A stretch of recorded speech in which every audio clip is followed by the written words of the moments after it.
Hi everyone, my name is Siena Dumas, and I'm going to be talking about differential methylation of early life adversity in the Future of Families and Child Wellbeing study. So the Future of Families and Child Wellbeing study is a longitudinal cohort from birth to age 22 that's collected in 7 waves. They just finished collecting the 7th wave and releasing it. It follows approximately 5,000 children born between the years 1998 and 2000. 3/4 of which were born from single mothers, and the cohort is highly diverse. The majority of children are not white and come from families with low socioeconomic status. We have extensive survey and environmental data, as well as imputed genotype and methylation data. Early life adversity spans many phenotypes, everything from abuse from a parent or caregiver to experiences with housing instability and experiences with peers. ELA is known to impact health and behavior later in life, such as through an increased risk for depression, and this mechanism of the impact might be measured through methylation. Methylation is an epigenetic mechanism characterized by the addition of a methyl group to a DNA sequence, predominantly at CpG dinucleotides or CpG sites, and this addition can affect gene expression. It's a well-established epigenetic marker for developmental plasticity, which is the effects of how early life events might change the course of life and health. We specifically are curious about looking at how methylation is mechanistically linked to later life outcomes. So in our case, how early life adversity affects methylation changes, and we look at this through associations and then how those methylation changes might have negative outcomes. And so we are also looking at some analyses of how these methylation changes might have downstream implications. We are primarily looking at ACEs, which are adverse childhood experiences. This is a CDC survey that asks questions about how many adverse experiences were present during childhood. So if any of these experiences were experienced, the ACE is coded as yes and counted as 1. And if not, it's counted as 0. And so here on the x-axis, you can see we're ranging from 0 to 9. And an ACEs threshold is where we have a binary variable thresholded. So if 4 or more ACEs were experienced, we say that they have a threshold score of 1. If 3 or less were experienced, it's a threshold score of 0. We take these scores and we fit a linear regression to the methylation levels or M values of each CpG site, including covariates such as sex, self-reported ethnicity, and maternal smoking in utero. And then we take these per site p-values, combine the sites into regions, and we call those differentially methylated regions or DMRs. We use COMP software to do this. We found DMRs for ACEs and ACEs threshold that are related to schizophrenia, depression, childhood aggressive behavior, mood instability, cocaine dependence, brain measurements, cognitive function, and changes in behavior in animal stress tests.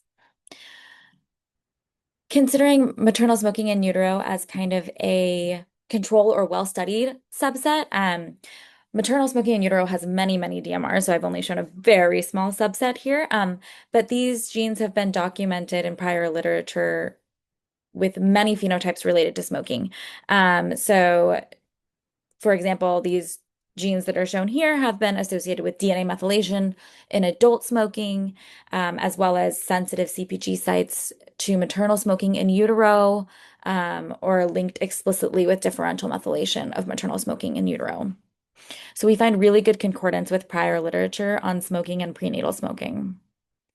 The Future of Families data is collected from salivary samples because those are by far the easiest to collect from children. But DNA methylation is highly tissue specific and may or may not reflect methylation patterns in other tissues. So we investigate this further by looking at the tissue expression of our significant genes and looking to see if the genes are also present in the brain and other body systems that we expect them to be. To do this, we use GTEx. So we consider how we can relate the differential methylation patterns in saliva to tissues that are expressing the affected genes and may also be impacted by differential methylation.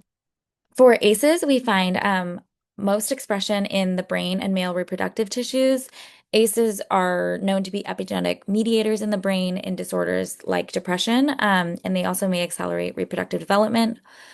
ACEs threshold, we find very similar results to non-thresholded ACEs, but we also see that many more tissues are expressed as well. ACEs in general are associated with many health conditions, including diabetes, obesity, respiratory disease, and expression in a wide range of tissue types is consistent with the effect of ACEs on a variety of health conditions. We also use the GWAS catalog, which is a curated collection of human GWAS studies, and we extract SNP trait associations from published GWAS studies to do an enrichment test. So what we're looking at here is for sites that are differentially methylated, we find nearby SNPs within 500 base pairs, the nearest SNP, and we look across relevant disorder groups to see if we are enriched for SNPs that have been found to be associated with the disorders of interest. So each tile here corresponds to a significance bucket. The lightest purple is a significance of less than 0.05, and then significance less than 0.1, 0.2, and the pink bucket is when the significance of SNPs within a 500 base pair range are over zero point 0.1, but more distally located SNPs within 1,000 do have significance less than 0.05. And what we see here is that enrichment of ACEs with the total disorder group, as well as substance use and bipolar disorder slash schizophrenia. We also see that same bipolar disorder and schizophrenia enrichment for ACEs threshold. And overall, DNA methylation has been noted as a possible mediating factor for bipolar disorder and schizophrenia. So this gives us some clues into how that differential methylation might be affecting genes we know to be associated with these downstream disorders. Next, we looked at the overlap with regulatory elements. So methylation can functionally regulate gene expression at key genomic locations, and we may see strong effects in regulatory elements of the genome. So we explicitly looked at the overlap of our significant DMRs with regulatory elements to better understand how ELA DMRs might modulate gene function and expression. We observe overlap of significant DMRs with promoters and repressive elements above the genome-wide averages. So those horizontal lines there are genome-wide averages. Increased differential methylation in regions of repressive elements is not unanticipated, as methylation is a method through which these mechanisms could be turned off. We find high percentages for promoters, particularly high overlap for ACEs and ACEs threshold, perhaps indicating that ELA may play a role in directly altering gene expression. In collaboration with the Tongue Lab at MPI, we used their experimental data from an assay called mSTAR-seq. So methylation often does not impact gene regulation, which means that even in regulatory regions of the genome, whether or not DNA is methylated is not going to actually alter function.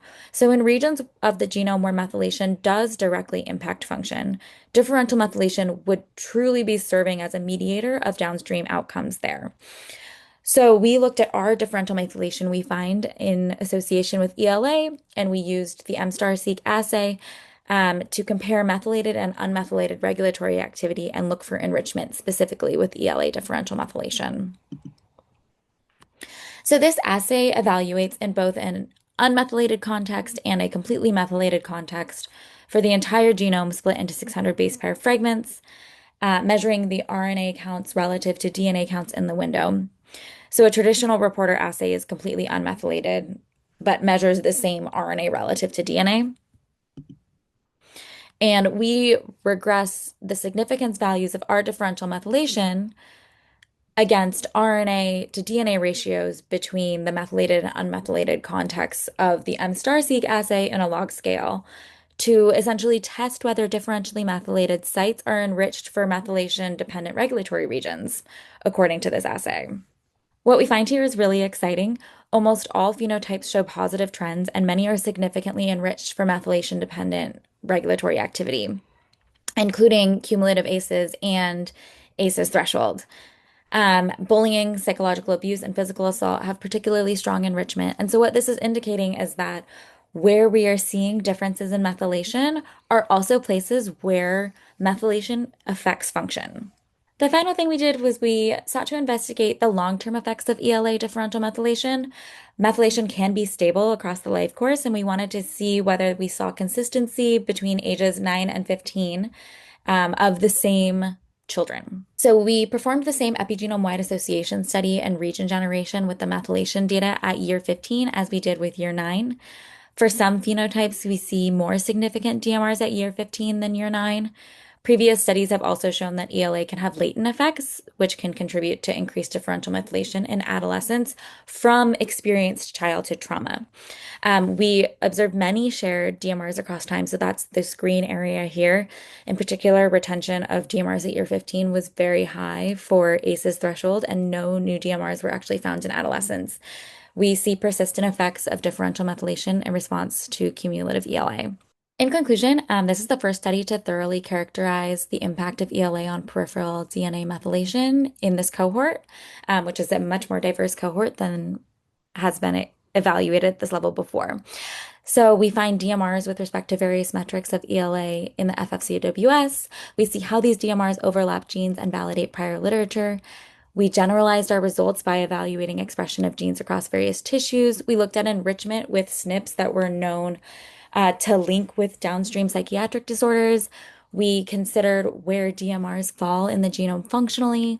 We used this M*-seq assay to explicitly characterize methylation-dependent regulatory activity and how that relates to ELA differential methylation. And we looked at the long-term stability of ELA. Overall, we provide novel insights into how DNA methylation may functionally mediate the long-term impact of ELA.